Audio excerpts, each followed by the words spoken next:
American Public Health Association have said over and over again that community health centers don't have the capacity to take over Planned Parenthood patients. Wow. Across the U.S., about 2.5 million patients are seen by Planned Parenthoods a year. And many Planned Parenthoods, more than half of them are in rural or underserved settings. And all of our health centers in our affiliates, so across Tennessee, are in underserved areas. There's not the capacity, even if there were other health centers that willing to do the services that we currently do, they don't have the capacity to see the patients that we're currently seeing. That makes sense, because the people that are passing the legislation, they have great health insurance. Privileged white men. Yeah, so they don't have to use Planned Parenthood. They could care less where the people you serve go. They just want their will to be done. They could care less. They don't even want you to have sex. They don't even, right? Because they're judgmental even about premarital sex. Well, we don't even want to talk about that, David. That's a whole nother can of worms, because by the time they get exposed, I mean... Yeah, it's well, true. That's an excellent point. They say, but they always caught doing things that they supposedly are voting against, right? Right. So you're absolutely correct. Let me say this too. I appreciate your organization for reminding, or at least exposing, or if not reminding, at least exposing Reginald Tate's vote as it relates to Planned Parenthood, because I was not clear about that. So I saw it on Facebook, and I appreciate that. Although I cannot vote for him, he's not in my district. I don't appreciate that at all. So I'm glad your organization is doing that. And lastly, unfortunately, President Agent Orange, that's what I like to call him, aka Donald Trump, do not have to overturn Roe v. Wade. All they got to do is make it possible for those states to make it almost impossible for women to have the right to choose. And I am for a woman's right to choose. That does not mean that I am supportive of abortion. It means I'm for a woman's right to decide for herself what's best for herself and her body. That's what I support. Yeah. Okay. Thank you, David. Thanks for calling in, David. Thank you. Well, have a good one. You too. I think there's so many things I could comment on what he just said. That was a great call in. I think it's important, a couple of things to definitely make sure when we're talking about healthcare, to hold our elected representatives responsible if they want to take away healthcare access for ourselves, for the people in our community. That's really important. Yes. And then he is right about, Roe v. Wade is not the only way to make getting abortion access harder. In 2014, Tennessee passed Amendment 1, which basically amended the Tennessee Constitution to remove the right to privacy that was there, basically giving lawmakers more ability to restrict and regulate abortion in Tennessee. Mm-hmm. And we've seen that. We've had new laws regulating and restricting abortion since that time, and that's something we all need to be aware of, that abortion is already very difficult to access. And if they are able to do a reversal on Roe versus Wade, I was just reading some of with abortion being outlawed and becoming totally illegal, even in cases of incest or rape, or if a woman's health is in, maybe a life or death situation. I mean, these guys are really, really crucial with this law. Yeah. I mean, what it would mean is that women would die. Before Roe v. Wade, women died because women will seek out a way to end a pregnancy if they need it. Yeah. They will just hope, I mean... Like the old people used to say, the clothes hanger. Exactly. Yeah. Now, we now have medications available that women can use early in pregnancy, but it's scary to think about. And I never thought that I would be in a place where I'd really have to think about the reality and what that means for the women that I, took an oath to take care of when I, became a doctor. So you are the actual doctor who performs this abortion for the women? I am. Okay. So let's do this. Let's get back on Roe versus Wade. We left something out regarding that myth. Not the myth, but the overturning of the case. So I lost track of my thought about it. You should have wrote it down like I did. What you write down? I already answered mine. Okay, go ahead. I think if Roe v. Wade was overturned, it would go back to the states. Yeah. Is that what you were going to? Yes. Yeah. So For example, in Mississippi, there's a law in the books that immediately abortion would be unavailable in Mississippi. Awful. Tennessee, because we've passed this Amendment 1 a couple of years ago, has set the stage that likely, if there was a chance that Roe v. Wade would be overturned, I think there's a real risk that Tennessee would also try to outlaw abortion. Absolutely. We connected right to Mississippi. So, I mean, and then we're one of the poorest region in the United States. I mean, they even rejected Mississippi, the affordable health care. And Tennessee rejected some of it, the money. We're one of the poorest states in the union. Really? Yeah. Yes. I wish. I don't have an explanation for that. It's unfortunate. I take care of women every day who don't have access to health care.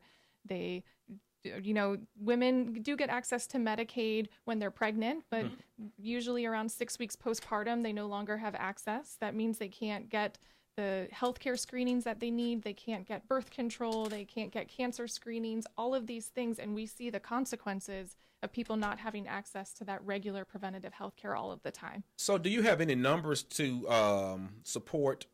numbers to verify the abortions that Planned Parenthood provides, the STDs, the any type of comprehensive reproductive health care they provide? You have any numbers to support those? Yeah, so our most recent numbers, so from a year ago, we haven't finished our numbers for the 2017 fiscal year.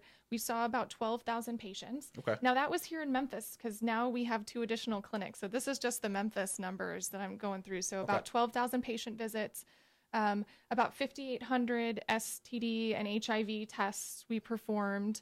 I think we had mentioned the more than 500,000 condoms distributed. That's awesome. We provide a little over 2,000 abortions a year for women. Wow. We see patients from Tennessee. Also, about 12% of our patients come from Mississippi. We see patients, about 4% of our patients come from Arkansas. Why do you think that? Just like in this area, there are not a lot of places that provide comprehensive reproductive health care in Mississippi. We see women not uncommonly that drive hours to see us, and not just for abortion care, although that's a common reason. Right. They may come to see us to get birth control because we are in, a place where they know that we will be accepted and not judged, and we can provide them the care that they need. Wow. So how important is sex education for our children and in school? Yeah.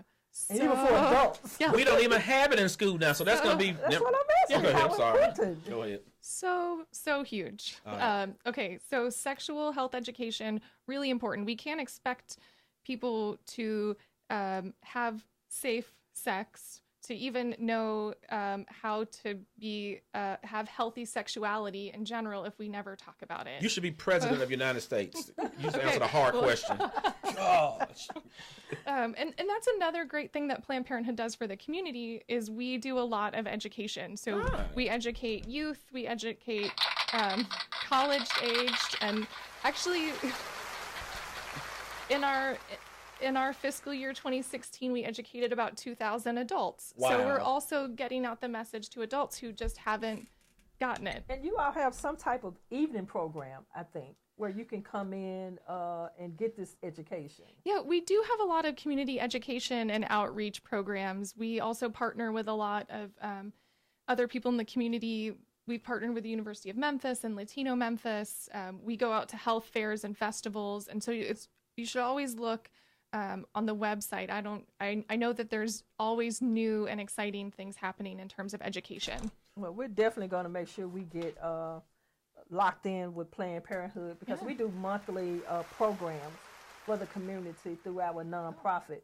So we definitely want to, I love talking about sex because people, they shy away. It's crazy. That's like one of the best things you can ever have in your life, but it's one of the things that people make it seem TMI. I don't want to hear nothing about you and your old lady in the bedroom. I didn't say me. I just said that sex is natural. But they make it seem like it's so dirty. Yeah. No, I mean, sex is fundamental to human beings. We wouldn't be here. Exactly. And everyone should have the right to have sex and to have, healthy and good sex as well. So I can Yeah. swing out the chandeliers. Yeah. I can swing out the chandeliers. Exactly. Let me ask you a quick question. I'm gonna give you the mic. You have the mic. Can men come to Planned Parenthood to do what do they call it? Transition. No, if I want to have a baby, what do you call it? What is it called? Well, Like, I think choices For infertility Yeah. treatment? They were here and they were working on medical treatment for men who may be. She said they were going to revolutionize Yeah, I mean, pregnancy. that sounds awesome. Now, we don't currently offer that. Okay. But we do offer some infertility services in our health centers in Nashville and Knoxville. So one of the things about Planned Parenthood is health centers offer a little bit different things depending on what their needs in the community are. Okay. Choices is a great partner to have in the community. Yeah. And I'm glad that they're offering something that we don't have. Cool. So, Doc, you have the mic. 3 minutes. Tell us whatever you want to tell us about Planned Parenthood of Tennessee and North Mississippi and how they can get in contact with you and the center, and just, it's your mic. Oh, absolutely. I don't even know what to do with my 3 minutes, but I am so proud and happy to work for Planned Parenthood of Tennessee and North Mississippi. I know when I go to work every day that I am making a difference in this community and doing really important things. I'm so glad we're here, and we have been in the community for a little over 75 years, and we hope to be here for a lot longer after that, and we're so grateful for the support that we have. I know I gave our health center number, which is also the way that you could get in touch with me or our educators or our outreach department, and that's 1-866-711-1717. I know we talked about all of the services we offered. So we offer abortion services, reproductive health care services like well women exams, cancer screenings, birth control. All of our services for teens 18 and younger are always free. Oh, wait a minute. So repeat that again. So teens who need reproductive health care, 18 and younger, they can come in and get that for free. Wow. Yeah, so please come in. You don't need to have a parent with you either.